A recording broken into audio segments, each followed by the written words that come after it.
Hi friends, இப்போ நம்ம அந்த 3D பெட்டலை எப்படி நான் ஆரி நீடில் யூஸ் பண்ணி ஸ்டிச் பண்ணேங்கிறத உங்களுக்கு காட்ட போகிறேன். ஸோ இந்த பெட்டலை எப்படி மேக் பண்ணுறதுன்னு ஆல்ரெடி நான் வீடியோ அப்லோட் பண்ணியிருக்கேன். அதை ஒன்ஸ் செக் பண்ணிவிட்டு இந்த வீடியோ கண்டினியூ பண்ணுங்கள்.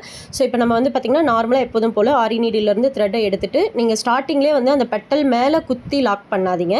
ஃபஸ்ட்டு கரெக்டான பொசிஷனில் வச்சுக்கிட்டு ஆல்ரெடி நம்ம அந்த பெட்டல் மேக் பண்ணுறதுக்காக ஒரு நாட் போட்டிருப்போம் பார்த்தீங்களா, அது மேலே ஃபஸ்ட்டு லாக் பண்ணிவிட்டு அதுக்கப்புறம் அந்த பெட்டல் மூவ் ஆகாது. அதுக்கப்புறம் அந்த பெட்டல் மேலேயே ஒரு ஸ்டிச்சை போட்டு லாக் பண்ணிக்கணும். ஸோ இப்படி பண்ணிவிட்டு ஒரு 4-5 ஸ்டிச் ஆப்போசிட்டில் போட்டு அந்த பிசுறு தெரியாமல் கொஞ்சம் கவர் பண்ணிக்கிட்டு அதுக்கப்புறமா தான் நம்ம அதுக்கு மேலே வந்து கட் பீட் ஃபில்லிங் பண்ண போகிறோம். ஸோ இப்போ நான் எண்ணாட் போட்டுக்கிறேன். இதுக்கு மேலே வந்து பார்த்திங்கன்னா அந்த ஸ்டிச்சஸை கவர் பண்ணுறதுக்காக 4 கட் பீடு எடுத்து நம்ம இப்போ ஃபில் பண்ண போகிறோம். 3 லைன் நான் ஸ்டிச் பண்ண போகிறேன். ஸோ நீங்கள் பெட்டலோட சைஸுக்கு ஏற்ற மாதிரி 3 கட் பீடும் எடுத்துக்கலாம், இல்லைனா 4 கட் பீடும் எடுத்துக்கலாம். ஓகேங்களா?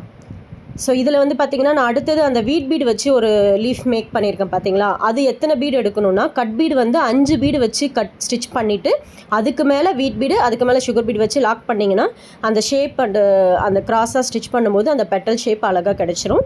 அதே மாதிரி மேலே வந்து 3 வீட் பீடு வச்சு தான் ஸ்டிச் பண்ணியிருப்பேன், கீழே 4 பீடு வச்சுருப்பேன்.